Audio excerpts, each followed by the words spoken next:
서울시장 출마의 뜻이 없다던 김민석 국무총리의 행보가 예사롭지 않습니다. 부쩍 서울시 현안에 관심을 많이 두고 있는데요.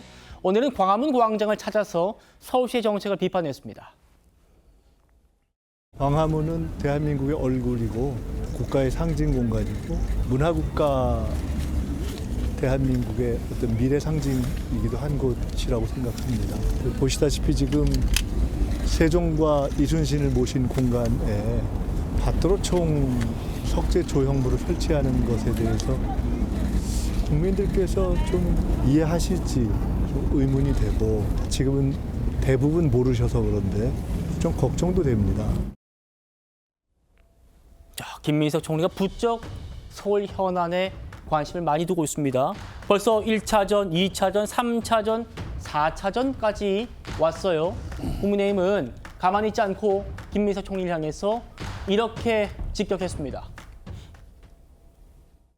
계속해서 비판하고 문제 제기만 하고 있는데 특히나 이것을 김민석 총리가 다니면서 강하게 얘기하는 것 자체가 어떻게 보면 일종의 선거 개입의 유사한 그런 행태라고 보여집니다. 사전 선거운동에 가까운 행태를 보이는 것은 국민들이 보기에 적합하지 않은 것으로 보입니다. 국무총리의 신분을 이용해가지고 정쟁을 유발하지 말고 오로지 민생을 위해서 객관적이고 중립적인 자세로 총리의 업무에 집중해 주시기를 당부를 드립니다.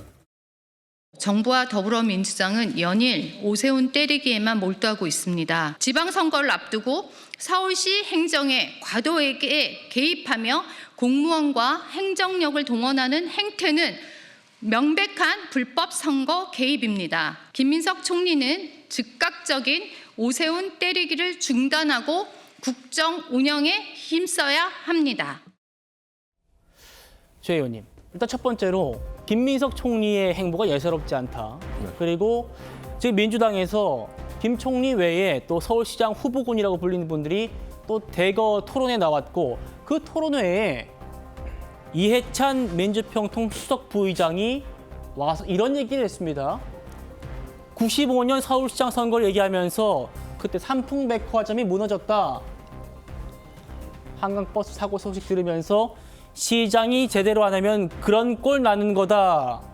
라고 해서 지금 또 화제입니다. 어떻게 보십니까? 김민석 국무총리의 경우에는 사실은 뭐 본인은 서울시장 생각이 없다 이렇게 얘기를 하지만 최근에 그 오세훈 서울시장의 시정에 관해서 본인이 직접 현장을 방문해 가면서 이렇게 압박하는 장면을 보면 본인의 생각이 뭐 다시 되살아났거나 아니면 원래부터 그런 생각이 있었거나 뭐 둘 중에 하나로 보이고요. 예. 저는 뭐 여권에서 일단 오세훈 서울시장의 대항마로 김민석 국무총리를 1순위로 지금 뭔가 작업을 하고 있는 것 아닌가. 그 차원에서 김민석 국무총리가 오세훈 시장 공격에 앞장서고 있는 것 아닌가 이렇게 개인적으로 보고 있고요. 그다음에 이해찬 수석 부의장이 얘기했다는 삼풍백화점 사태, 물론 안전이라는 것이 아주 작은 일부터 큰 문제까지 늘 관심을 가지고 챙겨야 되는 문제 누구도 부인하지 않습니다만 지금 한강버스의 사고 이걸 가지고 삼풍백화점 붕괴 사고에 빗대는 거는 침소봉대도 저런 침소봉대가 없다. 이렇게 생각을 합니다. 조현상 부위원님 어떻게 보십니까? 일단 김민석 총리의 경우에는 지금까지 뭐 출마에 대한 의사를 밝힌 적은 없죠. 오히려 출마하지 않는다는 뜻을 밝힌 바가 있을 정도입니다. 그렇다고 한다면 이것이 과연 뭐 사전 선거 운동과 연결 지을 수 있는 것인지라는 말씀을 좀 드리고 싶고요. 우리가 하인리 법칙이라는 게 있지 않겠습니까? 300가지의 징후가 있으면 그중에 29가지 사고가 발생하면 하나의 큰 재난 사고가 발생한다는 그런 법칙이 있습니다. 지금 그 한강버스의 경우에는 한 차례 큰 사고가 날 경우에는 막대한 인명 사상자가 발생할 수 있는 큰 사건이 발생할 수가 있는 겁니다. 그러나 국가적인 재난 사고를 방지하기 위해서 총리가 현장을 실사하고 점검한다는 것이 어떻게 이것을 선거와 연결 지을 수 있는 것인지 좀 되묻지 않을 수가 없는 것이고요. 예. 종묘도 마찬가지예요. 일단 고층 건물을 짓게 되면 허물 수가 없습니다. 일단 세계문화유산 자격 자체를 박탈당할 수 있는 그런 위기도 발생할 수가 있는 것이죠. 여러 가지 차원을 살펴보게 된다면 현직 총리로서는 충분히 할 수 있는 그런 행동과 모습이 아닌가 생각이 듭니다. 알겠습니다. 박원석 의원님 어떻게 보십니까? 지금 김민석 총리가 나서고 박주민 의원, 또 뭐 김영배 의원, 서영교 의원, 많은 서울 지역 의원들이 또 토론에 나서고 그 자리에 이해찬 당 상임고문이죠. 민주평통수석부의장 와가지고 삼풍백화점 얘기를 하면서 사실상 서울시장 선거를 지원하고 있습니다. 어떻게 보세요? 총리가 이제 국정을 통할하는 위치에 있기 때문에 여러 정책적 현안들의 의견을 낼 수도 있고 또 현장을 나갈 수도 있다고 생각합니다. 근데 이제 그렇게만 볼 수 없는 건 어쨌든 선거가 이제 시작이 됐고 그리고 오세훈 시장에 대한 민주당의 집중 견제가 따르는 것도 사실이고요.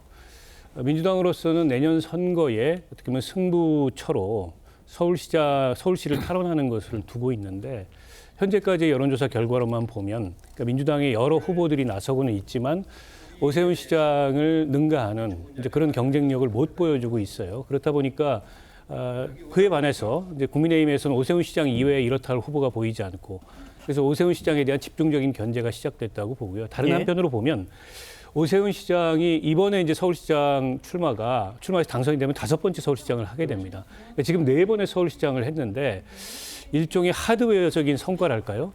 눈에 띄는 업적 같은 게 없습니다. 그렇다 보니까 시민들이 체감할 수 있는 눈에 띄는 성과를 만들려고 이제 한강 저 버스도 어떻게 보면 좀 아직 준비가 덜 됐는데 서둘러서 하다 보니까 이런저런 사건 사고들이 지금 터지고 있고 종묘 앞에 고층 빌딩도 마찬가지입니다. 그게 원래 71.9m로 높이 제한이 돼서 계속 추진됐고 구역 정리까지 다 된 사업인데 그걸 이제 2배로 올리겠다는 것도 눈에 보이는 성과를 만들겠다. 근데 이런 일종의 이제 선거를 의식한 본인의 행보를 취하다 보니까 그에 대한 민주당 차원의 견제가 따르는 게 아닌가 싶은데요. 내년까지 계속 될 거예요. 근데 문제는 국민의힘이 어떻게 보면 오세훈 시장은 경쟁력이 있는데 전체적으로 선거 대응력으로 보면 취약해요. 만약 오세훈 시장이 뭐 명태균 사건 등등으로 인해서 뭔가 차질이라도 생기면은 국민의힘 전체 이제 선거 구도가 흔들릴 수 있거든요. 그런 점을 좀 대비해야 될 거라고 봅니다. 알겠습니다.